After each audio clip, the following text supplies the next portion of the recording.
Hi there, my name is Georgina. I'm a grant manager here at the Hertfordshire Community Foundation. Today I'm going to show you our Building Life Chances application form and just talk you through it. So let me share my screen and then we can get started. So this is the application form. This is what you get a link to in an email once you register for the application form on our website. So once you get to this point, you'll be able to fill it out. I'll skip through the first section quite quickly because it's just the details about your organisation. So you should hopefully know your, for example, organisation's registered address, your email, your telephone number. Put in the details of a contact person who'll be responsible for this grant going forward, someone we can get in touch with if we have any questions. And don't worry if you're not sure what kind of organisation you are, you can tick other. And here when we ask you for the aims and purpose of your organisation, my only suggestion is you keep it quite brief. You don't have to go into too much detail at this stage. Really just tell us what it is that you do. So let's get into the meat of the application, if you will. So about your project. So here we go. Which people in Hertfordshire will you be supporting and how have they become more disadvantaged during the pandemic?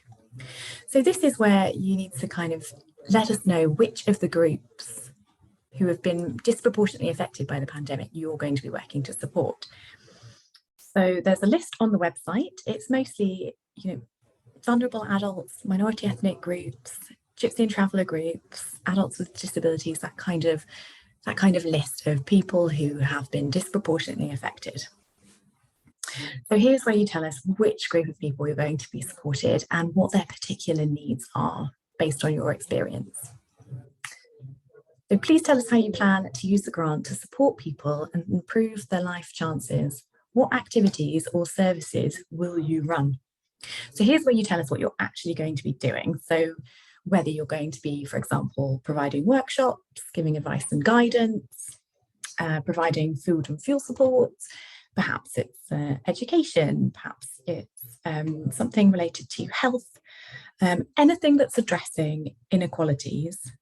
This is where you will tell us what that activity actually is. So don't forget to include things like when you're going to be operating your project, how long it's going to last, how long sessions are, how many sessions there are, how frequent the sessions are, all those kinds of details will need to go in here. What positive changes would this grant make to the lives of people who use your project or service?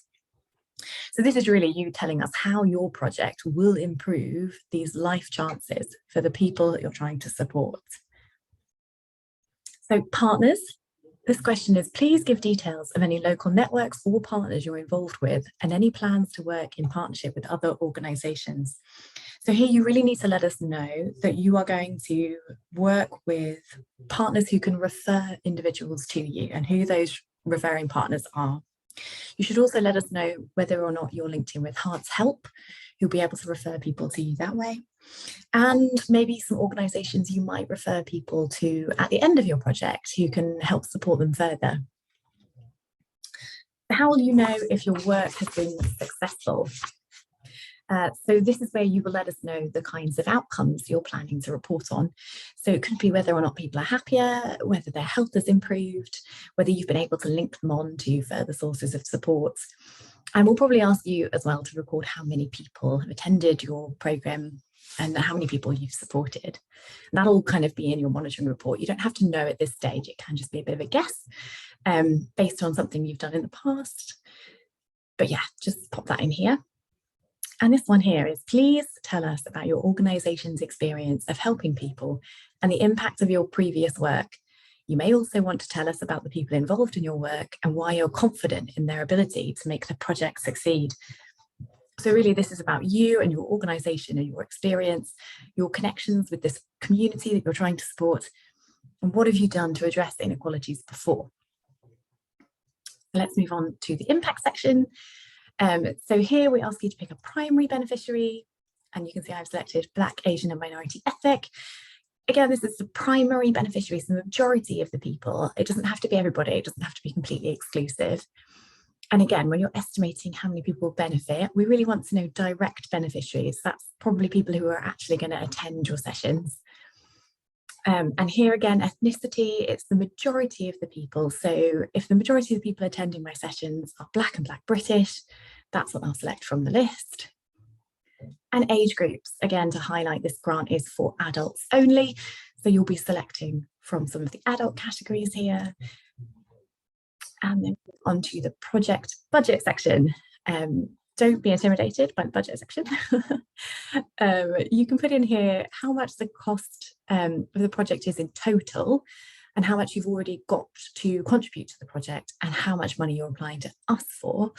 And then when we want you to break down the costs, it might be helpful for you to break it down into days or hours of provision, just so that we can see what you're planning to offer.